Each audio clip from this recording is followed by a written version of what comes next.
ومن الناس من يعجبك قوله في الحياة الدنيا ويشهد الله على ما في قلبه وهو ألد الخصام. سورة بقرة شروع مکه آیتونو کې الله رب العزت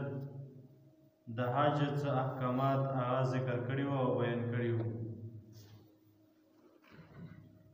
او د نن آیات کې د منافق علامه ښیي چې منافق څوک دی، او بل دا چې ومن الناس من يعجبك قوله في الحیات الدنیا. په دې آیات کې الله رب العزت ترغیب ورکوي جهاد طرف ته، چې کسه دا کافر او مشرک خلق څه دي، دوی د تاسو نسلونه او فصلونه یهلک الحرث والنسل، د تاسو فصلونه او همدارنګه د تاسو نسلونه دا ختموي، نو دوی سره تاسو جهاد ولې نه کوو؟ دې خلکو سره جهاد وکړو، او دا جهاد په دین کې داسې حیثیت لري لکه څرنګه یو د فصل را پټې وي، نو هغه دا څه حیوانات او ځناور راچوي، بیا خلک ورته ګنډه یا څوک ورته خردار تاري هغه ورته ولګوي، نو هغه بیا ننه فصل ته نشي تللی. نو همدارنګه جهاد هم دی چې کله جهاد عمل وي، نو باقي کوم دیني شعبې دي هغه ټولې په ښې طریقې سره به چلېږي، او کله چې دغه جهاد نه وي بیا دیني شعبې نه چلېږي،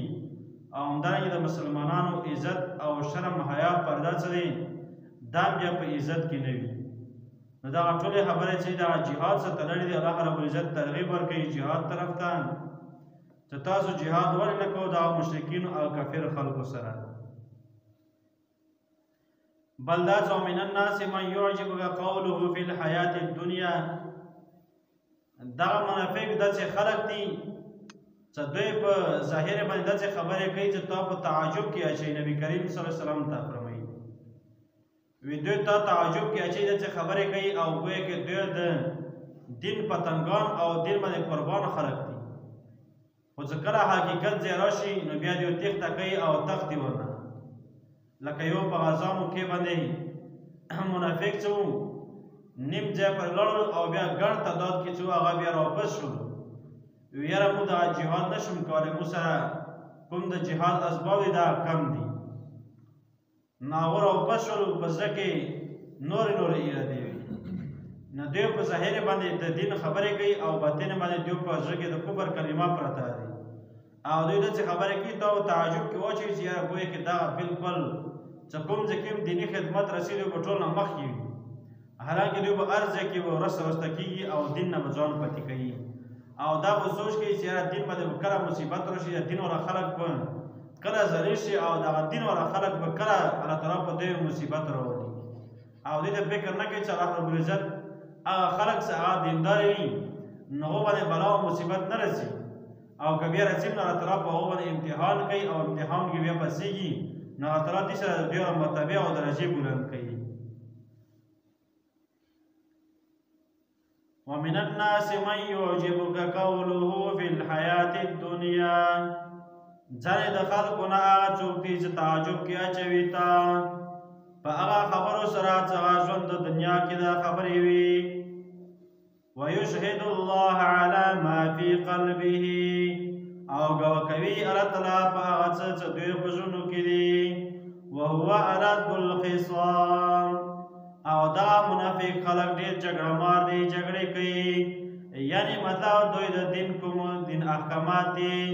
کوم د الله تعالی اوامر او کوم نواهی وي، نو په دې کې ډېر تکړه دي چې دا زر زر مات کړي، کوم حرام کارونه وي نو هغه زر زر کوي چې د الله تعالی حکم نافرماني وشي، کوم هغه کارونه الله تعالی جایز کړي وي چې هغه روا وي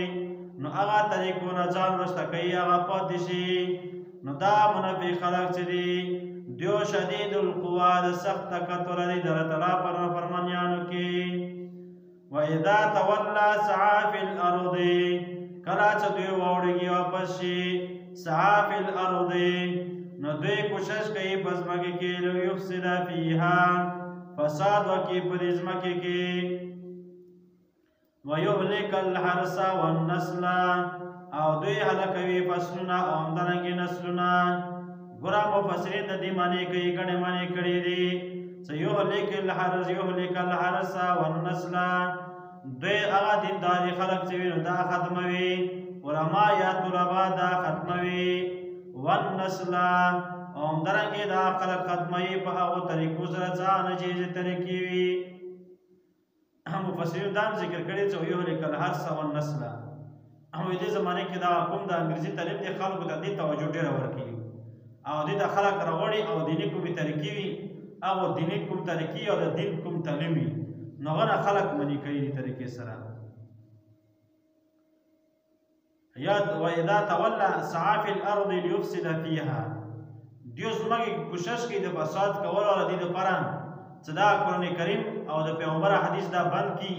او خلکو ته چې دا مسلک او د شر او فساد رسی دا به په دې فساد او په دې حرکت حرس او نسل کې به رسی او دا طریقې هغه خلک کوي چې هغه د نوړي چې الله تعالی کتاب د پیغمبر کوم حدیث دي سنت طریقې دا راځي شي او میشي او د دې زمانه علما ډېر په دې خبره کې گرفتار دي. والله لا يحب الفساد الله تعالی محبت نستی یا نه خوښوي الله تعالی دغه فساد لره دغه فساد کوونکي خلک. الله تعالی موږ ته توفیق راکړي. ربنا لا